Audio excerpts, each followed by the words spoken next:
So if I say to you, if I had $1 million, I would buy an island. I'm talking about right now, right? Right, yeah. Your current situation. Exactly. I'm talking about my current desires, my current bank account, and, well, my current lack of an island. Very sadly. But here's the thing. Why did I just use a verb from the past? Like, why did I say had instead of have? It's a great question. Right. So today we are taking a deep dive into your notes, articles, and all this research on conditionals to uncover a pretty bizarre truth about the English language. It really is bizarre when you stop and think about It it. is, because to imagine a different present, you basically have to grammatically time travel backward. Yeah, that's this profound quirk of the language. Yeah. I mean, we are essentially using the concept of time as a metaphor for reality. Oh, wow. Time as a metaphor for reality. Exactly. When we shift our language into the past to talk about the present, we aren't actually talking about history at all. We're utilizing chronological distance to represent psychological distance. Psychological distance, that concept of distance, is what we really want to unpack for you today. Definitely. Because looking through all these sources, it becomes so clear that understanding conditionals, it's not about memorizing formulas, or doing boring grammar drills. Nobody wants to do those. No, absolutely not. It's really about recognizing the cognitive tools we use to navigate reality, to process our regrets, and even to set boundaries. Yeah, the rules of syntax are actually just, well, they're maps of human psychology. Maps of human psychology. I love that. So let's start at the foundation, right, before we start time traveling. Right, what the source is called the zero and first conditionals. Yeah. When you look at how we express basic facts, there's no distance at all, is there? Zero distance. None. I mean, if it rains, the ground gets wet. Yeah. If I drink coffee late, I don't sleep. The condition is in the present and the result is in the present, or like the immediate future. Exactly. There's just zero friction between what you're saying and the concrete reality of the world. The language is totally tethered to truth. Right, because we are basically just stating algorithms at that point. Action, reaction. Yeah, like if I check my email now, I will be stressed. We use those structures constantly just to plan our day. But the friction you're talking about, that cognitive leap, it starts the moment we want to talk about something that isn't real, right? Yes, a dream, a hypothetical, a fantasy, that requires a structural shift. Okay, so how does English handle that shift? Well, to signal to the person you're speaking with that you are leaving reality behind, English forces you to push the condition into the past. So instead of saying, if I have $1 million, Which implies you might actually be waiting for a check to clear, yeah, right? like it's a real possibility. Right. But instead you say, if I had $1 million. By pushing the action word back in time, you create that psychological gap. It's almost like stepping through a portal. That's a great way to put it. Okay. You are telling the listener, hey, do not take this as a literal fact. We are now in a dream state. That is deeply fascinating to me because, we usually think of the past tense as just a recording device for things that already happened. Right, a way to document history. Exactly. But here, it's functioning like a fictional disclaimer. It really is. The temporal distance, the fact that the verb looks like history, is what creates the hypothetical space. It's a way of signaling that this thought just doesn't belong to the real world. It perfectly separates the truth of your current situation from the alternate universe you're imagining. You don't have the money now, but you are constructing a parallel reality where you do. And then the resulting action, like I would buy an island, it relies entirely on that fictional anchor. Yes, the would is the consequence of that alternate universe. Which brings up a major point of confusion in the sources, especially when we are, putting ourselves in someone else's shoes. Ah, yes, the classic were versus was dilemma. Right. If the rule is simply to use the past tense to flag a sentence as a present dream, it seems totally logical to say, if I was you, I wouldn't do that. Because was is the standard past tense for I. Exactly. But the sources are very clear that the traditional grammatically correct form is, if I were you. Why does the language do that? It does seem really counterintuitive at first glance. Yeah. And, you will certainly hear people use was in casual everyday settings. Sure, all the time. But using were for all subjects, like if I were, if he were, if the company were, it's actually a remnant of the subjunctive mood. The subjunctive mood, that sounds very formal. It does, but it specifically deals with wishes, hypotheticals, and unrealities. So it's not just a standard past tense shift. It's a specific type of past tense designed entirely for things that aren't true. Precisely. Think of it as the language doubling down on the unreality. Doubling down. Yeah. Shifting back in time already creates distance, But swapping the expected was for an unexpected were acts as a massive grammatical neon sign. A neon sign. I love that. It ensures there is zero ambiguity. You're unequivocally stating, I am not you. This is purely an exercise in imagination. It's like an extra layer of grammatical insulation against reality. If I were taller, I'd play basketball. I am explicitly marking my current height as an unchangeable fact. Right, while imagining the alternative. But let's follow this logic further. We've established how to create distance from the present reality. But what happens when we need to create distance from a reality that is already in the past? Oh, this is where it gets heavy. Yeah, like what happens when we want to dissect a permanent historical regret? This is where the cognitive architecture becomes significantly more complex.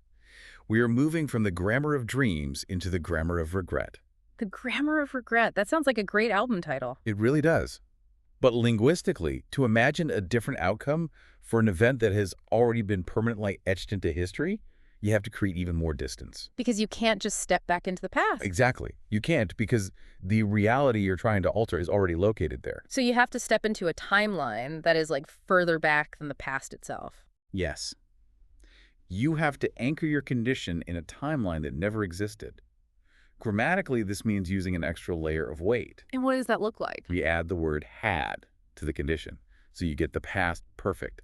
If I had studied harder... If I had studied harder, I would have passed the test. Wow. That is a heavy sentence. It carries a lot of emotional baggage, doesn't it? It really does. The emotional weight of it is entirely tied to the finality of that structure. The reality is, I didn't study, and I failed. The book is closed. And notice the precision required to communicate that closed book. The condition, if I had studied, is structurally severed from reality. Right. Then, the imaginary result requires its own complex machinery. I would have passed. You are balancing two entirely fictional concepts here. A past action that never occurred and a past result that never materialized. Exactly. And there's a massive trap here that the sources highlight repeatedly. Oh, I saw this. It's a golden rule for this structure that completely breaks the logic if you ignore it. Yes, the warning is to never, ever put the would have inside the initial condition. So you cannot say, if I would have studied, I would have passed. Right. And honestly, it's a trap so many native speakers fall into. Really? Even native speakers? Well, constantly. But logically, it destroys the separation between the anchor and the consequence. How so? Well, the first part of the statement, the if clause, must serve as the absolute anchor of the alternate reality. By saying, if I had studied, you establish the fixed point of divergence. Okay, I'm with you. The would have belongs exclusively to the theoretical consequence. When you mix them, you blur the boundary between the condition and the result. I see. It's like trying to build the roof of a house before you pour the foundation. Oh, that's a brilliant way to look at it. Yeah, like the had is the concrete foundation of this fake timeline. The would have is the imaginary roof you build on top of it. You just can't put the roof in the foundation. That is an excellent way to conceptualize the structural integrity required here. And what's interesting is how this same distancing logic applies when we aren't building a full if-then scenario, but just expressing a naked desire for things to be different. You mean using the verb wish? Yeah. The sources discuss the verb wish, and the mechanics mirror what we've just talked about perfectly. They map onto each other identically. When you express a wish about your present reality, like a complaint about right now, you use that first level of past tense distance. Like, I wish I knew how to code. Exactly. You don't know how to code right now, so you push the verb know into the past to mark it as a fantasy. And if the wish is about an unchangeable historical event, like a regret from yesterday or even 10 years ago, we use that double-layered distance. The foundation of the fake timeline. Right. I wish I had learned to code when I was in college. The word had signals that the opportunity is permanently dead. It is a stark reminder of how our language categorizes agency. How do you mean? Well, we use simple present structures for things we can control, past structures for present things we want to control but can't, and heavily layered past structures for things that are forever beyond our grasp. Wow, that's a little depressing, but so accurate.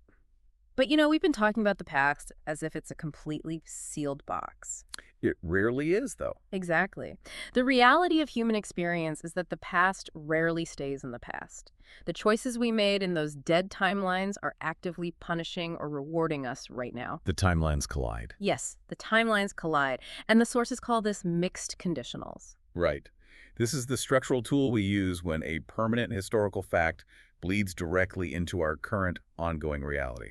So we're taking the concrete foundation of a past regret and grafting it onto a present consequence. Give me an example of how that collision actually sounds in everyday speech. Okay, consider this. If I had eaten breakfast this morning, I wouldn't be so hungry right now. That is deeply unsettling when you break it down. Why is... Because we are essentially blaming our past selves for our current suffering using syntax. Huh. You're not wrong.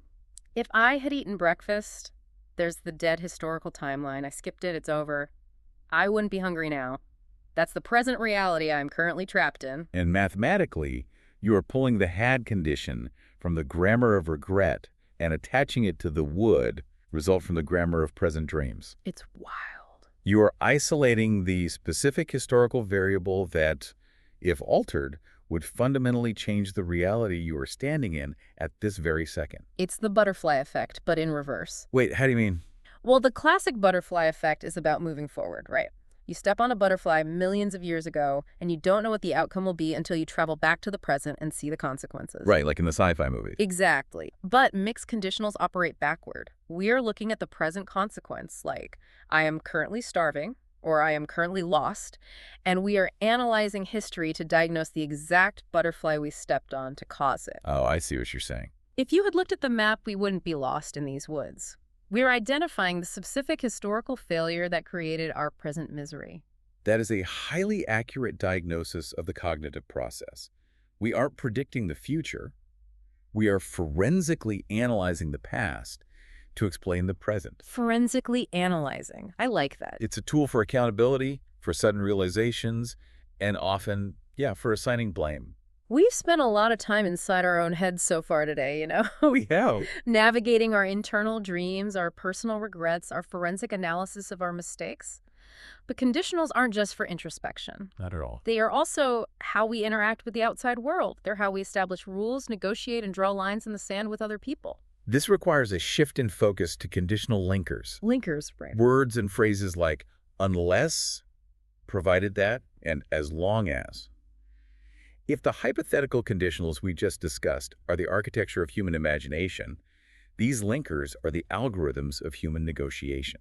The algorithms, so they operate very much like if-then coding logic in computer science. Very much so. Let's look at unless. Whenever someone uses the word unless, it almost universally feels like a warning, doesn't it? Or like the establishment of a hard boundary. Yeah, usually it is. We're going to miss the flight unless we leave right now. Because unless fundamentally translates to except if. It introduces the one singular condition that will prevent an inevitable outcome. So in my example, the default trajectory is missing the flight. Exactly. That outcome is locked in, except if the variable of leaving right now is introduced. It establishes the friction point of a crisis. It does. But not all negotiations are crises, right? What about the positive linkers, the ones we use when we are making a deal or granting permission? That's where we use phrases like provided that, providing, or as long as. These function as conditional guarantees. Conditional guarantees, okay. Like you can borrow the car, provided that you return it with a full tank of gas. What's fascinating about provided that is the power dynamic it establishes. It isn't just a casual request. No, it's a binding verbal contract. Right. It carries an immense amount of relational weight. It basically tells the other person that the permission being granted is entirely fragile, and its existence depends strictly on their compliance. It explicitly links a future privilege to a present obligation. And because that link is so crucial in negotiations and boundary setting, the grammar demands a specific kind of rigor. And the sources flag a major cognitive hurdle here, right? A really pervasive mistake people make when using these linkers about the future. Yes. This is the rule about the word will. Ah, right. The idea that we naturally want to put will after a condition because we are thinking about something that hasn't happened yet. Exactly. When you are negotiating a future outcome, your brain is oriented toward the future. So the instinct is to say, I will help you with the project provided that you will do the research. But the sources say that is entirely wrong. It is structurally incorrect. The absolute rule is that you cannot use will immediately following conditional linkers like unless, provided, or as long as. Wait, never. Never. Even when the entire context of the sentence is about next week or next year, Hmm. the verb attached to the condition must be in the present tense. So I will help you, provided that you do the research. Correct. But why does the language demand that? If the research hasn't happened yet, why am I forced to speak about it as if it is happening right now? Because for the logical algorithm of the sentence to function, the condition must be treated as a concrete, established fact. Okay, I think I see. By putting the condition in the present tense, provided you do the research, you're treating that requirement as a fixed reality. It must be locked in as a present truth before the future result, I will help, can be unlocked. Oh, wow. If you use will in the condition, you render the requirement theoretical, which breaks the mechanism of the contract. It's like the language is refusing to accept the promise of future action. It's saying, I don't care about what you will do. I am evaluating this deal based on the condition being a rock-solid, present reality. That's spot on. It really is exactly like computer code. The system literally cannot execute the command until the input is definitively recognized. It is a mechanism of pure logic designed to remove ambiguity from our agreements. Speaking of removing ambiguity, there is one final, highly specific structural rule in the sources that deals with boundaries. Let me guess. But in a much more interpersonal, emotionally charged way, it's the use of wish paired with would. Ah, yes. The grammar of active irritation. The grammar of active irritation. That's perfect. This is a very specific tool used when you are profoundly annoyed by a present situation that involves someone else's behavior, right? Yes, and crucially, it has to be behavior that they have the power to change. There's the ultimate passive-aggressive construction. I wish you would listen when I speak. Notice what is happening there cognitively. You are not using the standard distance of a present regret. Right. I'm not just saying, I wish you listened. Exactly. Because I wish you listened would just be a static observation about reality. By injecting would, you are highlighting the concept of volition. Volition. Yeah, you are pointing a finger directly at their agency. It implies you have the total capacity to change this annoying behavior, and you are actively, deliberately choosing not to. It's basically an accusation disguised as a wish. And that element of agency is exactly why there are strict limitations on how you can use this structure. Oh, really? Yeah, you cannot use wish plus would for things that cannot be changed or for things concerning yourself. Okay, give me an example. You cannot say, I wish I would be younger. Right, because I don't have the agency to choose my age. The universe isn't actively deciding to withhold youth from me out of spite. Exactly. For unchangeable facts, you must revert to the standard psychological distance of the second conditional. I wish I were younger. So the wish plus would structure is reserved exclusively for situations where someone or something is refusing to cooperate. Exactly. Like when you say, I wish it would stop raining, you are anthropomorphizing the weather. You really are. You are projecting agency onto the clouds, treating the storm as if it's making a deliberate, stubborn choice to ruin your afternoon. It is a way of externalizing our frustration by grammatically insisting that the world is choosing to act against us. When you lay all of these structures out side by side, it completely changes how you view a simple sentence. It really opens it up. We aren't just communicating information. We are constantly mapping our relationship to reality. We use the present tense for the bedrock of truth. We build psychological distance by shifting verbs into the past to signal that we are entering a dream state. And we engineer even more complex distance, anchoring our thoughts in timelines that never existed to process the heavy emotional weight of permanent regrets. We forensically diagnose the past to explain our present suffering. We do. And we deploy present tense algorithms to lock in the conditions of our future contracts, while using auxiliary verbs to passively aggressively attack the stubborn agency of the people around us. It's wild. Which is why understanding the mechanics of these conditional structures is so vital. It is not about grammatical pedantry. No, not at all. These are the tools that allow us to step outside the literal, concrete present. They are the mechanisms that make diplomacy, accountability, empathy, and complex boundary setting possible. Without the ability to manipulate tense to signal unreality, our communication would be entirely confined to what is directly in front of us. We would be trapped in the factual present. Which leaves me with a final, somewhat philosophical question to consider regarding everything we've extracted from these sources today for you. Okay, let's hear it. We've seen clearly that in order to articulate an unreal dream, to imagine a reality better than the one we are currently experiencing, the absolute rules of English syntax force us to step backward into the past tense. Right. To express a desire, we must use the grammar of history. So if the very architecture of our language demands that we retreat into the past, just to imagine a different present, does that suggest that human imagination is inherently structurally tied to a subconscious sense of distance or perhaps even a feeling of loss? Oh. It seems we can only construct our dreams by using the building blocks of things that are already gone, something to turn over in your mind the next time you find yourself wishing for a different reality.